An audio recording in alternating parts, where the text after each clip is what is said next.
is Dan Peppe. I'm an associate professor in the Department of Geosciences. My research area is focused on understanding how plants and animals respond to climate change. And in particular, I focus on the study of fossil plants. My main areas of research is working in Eastern Africa and working on environments and ecosystems mostly in Kenya and Uganda in this time period called the early Miocene. And one of the things that we've worked on is trying to understand what the plant communities look like, what the animal communities look like, what the environment was like, and what the climate was like. These are sycamores, these are modern sycamores, and so we grew these in different light environments. And so you can see the size difference between the two of them. So this sycamore was grown in a very low light environment, and this was grown in just sort of like regular light. We can actually peel off the waxy coating and look at the cells and the size and the shape of the cells and compare that to what we found in the modern to reconstruct the light environments that these sycamores lived in. And so these leaves under a microscope, and then we also measured their carbon content and the type of carbon and some of the other compounds, the other organic compounds that they have. It's about 60 million years old compared to this one that's obviously a modern one, but you can see they share a lot of features. So what we do in geoscience involves biology and chemistry and environmental science and physics and math, and so we're kind of at the interface of those different disciplines. You know, you can kind of get introduced into geology in a bunch of different ways. You could take a class like World Oceans and learn about the oceans and the water cycle. You could take a class like Natural Hazards and learn about earthquakes and volcanoes. As a freshman, all of the faculty in the department would love to have you working in our labs. My name is Venanzio Munyaka.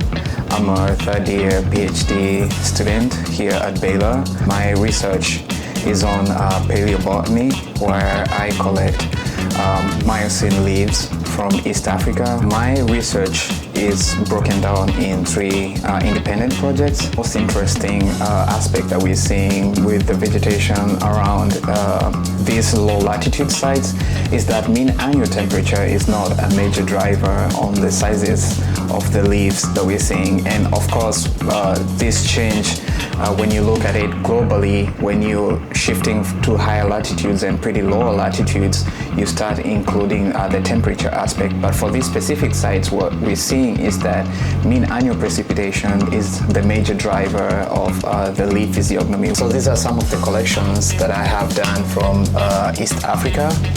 And with that, we can be able to do is trying to understand the different sizes. So this is a microphale leaf size.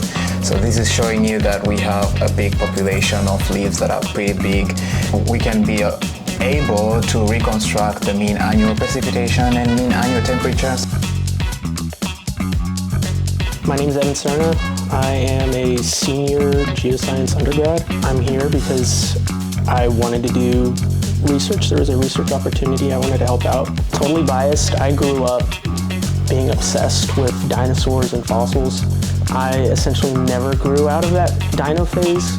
We're essentially trying to build like a timeline in history for the mammoths at the mammoth site. With this particular individual, the Olin that I'm working on, you could tell that there was kind of a lame leg in this mammoth. 3 years ago, I would not have thought that I'd be working here.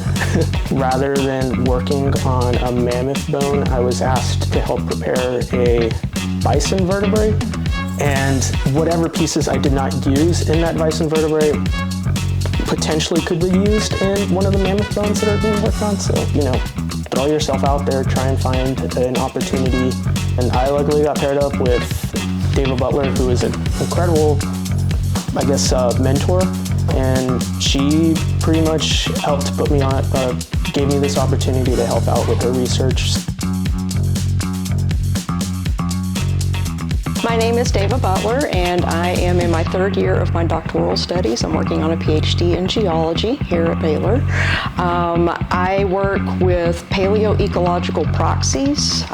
If I could put that into plain English, those are clues that help us learn about past environments. So I'm actually a Waco native. I've lived here my whole life. I was very interested in the Ice Age animals that have been found in abundance here in Waco. This is a humerus, or an upper front limb bone from one of the mammoths found here in Waco. And I began assembling this from fragments back in July. The pathology that I found in this animal is not particularly found in this branch of the mammalian family tree. This animal is from an outgroup. And so by finding that trait in this animal, that means we'll be able to look for that trait in other branches of the mammal family trees. Geology classes, they usually teach you that the present is the key to the past. But that goes both ways. The past is also the key to the present. And so a lot of the issues that we grapple with today, things like extinction of species, things like climate change, in order to predict how that's going to play out and in order to plan for how it's going to play out, we need to look at how it's happened in the past.